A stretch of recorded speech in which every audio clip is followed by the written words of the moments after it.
ಬೆಳಗಾವಿ ನಗರದಲ್ಲಿ ಮಹಿಳೆಯರ ಬರ್ಬರ ಹತ್ಯೆ ವಿಚಾರಕ್ಕೆ ಸಂಬಂಧಪಟ್ಟಂತೆ ಕೆಲಸ ಮುಗಿಸಿ ಮನೆಗೆ ಹೋಗ್ತಾ ಇದ್ದ ಮಹಿಳೆಯ ಭೀಕರ ಕೊಲೆಯಾಗಿದೆ. ಬೆಳಗಾವಿ ನಗರದಲ್ಲಿ ಇತ್ತೀಚೆಗೆ ಕ್ರೈಮ್ ರಿಪೋರ್ಟ್ ಜಾಸ್ತಿ ಆಗ್ತಾ ಇದೆ. ಕೆಲಸ ಮುಗಿಸಿ ಮನೆಗೆ ಹೋಗ್ತಾ ಇದ್ದಂತಹ ಮಹಿಳೆಯನ್ನ ಭೀಕರವಾಗಿ ಕೊಲೆ ಮಾಡಲಾಗಿದೆ. ಸದಾಶಿವನಗರದ ಲಕ್ಷ್ಮಿ ಕಾಂಪ್ಲೆಕ್ಸ್ ಬಳಿ ನಡೆದಂತಹ ಹತ್ಯೆ ಇದು. ಸದಾಶಿವನಗರದ ಮಹಾದೇವಿ ಕಾರಿನನವರ್ ಕೊಲೆಯಾದಂತ ಮಹಿಳೆ ಆಗಿರುವಂತದ್ದು. ಎಪಿಎಂಸಿ ಪೊಲೀಸ್ ಠಾಣೆಯಲ್ಲಿ ಕೊಲೆ ಕೇಸ್ ದಾಖಲಾಗಿದೆ. ಹೋಟೆಲ್ನಲ್ಲಿ ಕೆಲಸವನ್ನ ಮುಗಿಸಿಕೊಂಡು ಮನೆಗೆ ತೆರಳುತ್ತಾ ಇದ್ದಂತಹ ಮಹಾದೇವಿ ಆಕೆಯನ್ನ ಹಿಂಬಾಲಿಸಿ ಬಂದಿದ್ದಂತಹ ದುಷ್ಕರ್ಮಿಯಿಂದ ಕೃತ್ಯ ನಡೆದಿದೆ. ಹಿಂಬದಿಯಿಂದ ಬಂದು ಮಹಿಳೆಯ ತಲೆ ಭಾಗಕ್ಕೆ ರಾಡ್ನಿಂದ ಹೊಡೆದು ಹತ್ಯೆ ಮಾಡಲಾಗಿದೆ. ರಾಡ್ನಿಂದ ಹೊಡಿತಾ ಇದ್ದಂತೆ ಸ್ಥಳದಲ್ಲೇ ಮಹಿಳೆ ಸಾವನ್ನಪ್ಪಿರುವಂತದ್ದು. ಸ್ಥಳಕ್ಕೆ ಪೊಲೀಸ್ ಕಮಿಷನರ್ ಭೂಷಣ್ ಬೋರಸೆ ಭೇಟಿ ನೀಡಿದ್ದಾರೆ. ಘಟನೆ ಕುರಿತು ಮಾಹಿತಿಯನ್ನ ಪಡೆದಿದ್ದಾರೆ. ವಾಪಸ್ ಆದ ಕಮಿಷನರ್ ಮರಣೋತ್ತರ ಪರೀಕ್ಷೆಗೆ ಬೀಮ್ಸ್ ಶವಗಾರಕ್ಕೆ ಮಹಿಳೆಯ ಶಿವ ಶಿಫ್ಟ್ ಮಾಡಲಾಗಿದೆ.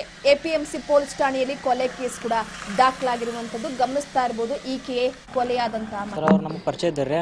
ಒಂದು 2-3 ವರ್ಷ ಆಗಿತ್ತು. ಪರಿಚಯ ಅಂತಲೇ ಒಂದು ಸ್ವಲ್ಪ ದುಡ್ಡು ಬೇಕಾಯ್ದಾವ ಕೊಡೋಣ ಅಂತಲೇ ಕೊಟ್ಟಿದ್ದೆವು ರೀ. ಒಂದು 30,000 ಕೊಟ್ಟಿದ್ದೆವು ರೀ. 30,000 ಕೊಟ್ಟಿದ್ದು, ಒಂದು ಅರ್ಧ ಕೊಟ್ಟರು, ಇನ್ನೂ ಕೊಟ್ಟಿಲ್ಲ ರೀ. ಮತ್ತು ಲಾಸ್ಟ್ ವೀಕ್ ನಾವು ಅವ್ರಿಗೆ ಕಾಲ್ ಮಾಡಿದ್ದೆವು. ಸಂಡೇ ಕಾಲ್ ಮಾಡಿದ್ದೆವು. ನಮಗೆ ದುಡ್ಡು ಬೇಕೈತಿ ಮತ್ತು ಭಾಳ ಅರ್ಜೆಂಟ್ ಐತಿ ಹೇಳಿದ್ರು. ನಾವು ಇದೊಂದು ಸ್ವಲ್ಪ ಬಾಯ್ ಆಯ್ತು ರೀ. ಅದು ಜಗಳ ಅಂತಲೇ ಹಿಂಗೆಲ್ಲ ಆಗೈತಿ. ನಾವು ಊರಾಗಿದ್ರಿಗಿಲ್ಲ, ನಾವು ಊರಿಗೆ ಹೋಗಿನಿ ರೀ. ಸಂಡೇ ದಿವಸ ಊರಿಗೆ ಹೋಗಿನಿ ರೀ. ಅದು ಕೊಲೆ ಮಾಡಿದ ಸಂತೋಷ್ ಜಾಧವ್. ಎಷ್ಟು ವರ್ಷದಿಂದ ಗೊತ್ತಿದ್ರು ಅವ್ರಿಗೆ? ಎಷ್ಟು ದಿನ? ಒಂದು 2-3 ವರ್ಷದ ಪರಿಚಯ ಇದ್ದಾರೆ. ಕಾಸು ನನ್ನ ತಂಗಿರಿ ಸರ್. ತಂಗಿರಿ ರಾತ್ರಿ ಆಕ್ಸಿಡೆಂಟ್ ಆಗೈತೆ ಫೋನ್ ಬತ್ರಿ. ಹಳ್ಯಾ ಊರಾಗಿದ್ದರೆ ಮತ್ತು ಹಿಂಗೆ ಫೋನ್ ಬರತ್ಲಿ ರಾತ್ರಿ ಬಂದೂರು ಸರ್. ನಾವು 12 ವರ್ಷ ಸುಮಾರ ಬಂದೂರು. ಇಲ್ಲಿ ಬಂದ ನಂತರ ಮರ್ಡರ್ ಐತೆ ನಾವು ಗೊತ್ತಾಯ್ತು. ಅದೇನು ನಂಗೆ ಗೊತ್ತಿಲ್ಲ ರೀ. ಹುಡುಗ ಗೊತ್ತಿರಿ. ಅಷ್ಟೇನು ನಮಗೆ ಮಾಹಿತಿ ಇಲ್ಲ ರೀ. ನಮಗೇನು ಹೇಳಿಲ್ಲ ರೀ. ಏನೂ ಹೇಳಿಲ್ಲ ರೀ. ಅದು ಆಗೈತತ್ತ ಒಂದು ಸ್ವಲ್ಪ ಅಟ್ಟ ಗೊತ್ತಿರಿ ನಮ್ಗೆ. ನಾವು ಯಾರು ಹಳ್ಳ್ಯಾಗ ರೀ. ಅವ್ರು ಅವ ಮಗ ಇಲ್ಲೇ ದುಡ್ಡು ತಿನ್ನಕ್ಕೋತ ಇಲ್ಲೇ ಇದ್ದರು ರೀ. ಏನು ತಡೆ ರೊಕ್ಕ ಕೊಟ್ಟಿರತ್ತ ಇಟ್ಟರು ಸುದ್ದಿರಿ ಬೇಡಾತ್ಲಿ ಹಿಂಗೆ ಆಗೈತತ್ತ.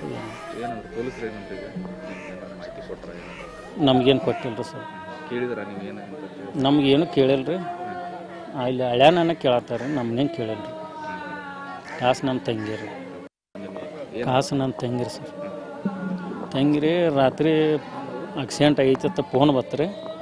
ಹಳ್ಯಾ ಊರಾಗಿದ್ದರೆ ಮತ್ತು ಹಿಂಗೆ ಫೋನ್ ಬರತ್ಲಿ ರಾತ್ರಿ ಬಂದೂರು ಸರ್. ನಾವು 12 ವರ್ಷ ಸುಮಾರ ಬಂದೂರು. ಇಲ್ಲಿ ಬಂದ ನಂತರ ಮರ್ಡರ್ ಐತೆ ನಾವು ಗೊತ್ತಾಯ್ತು.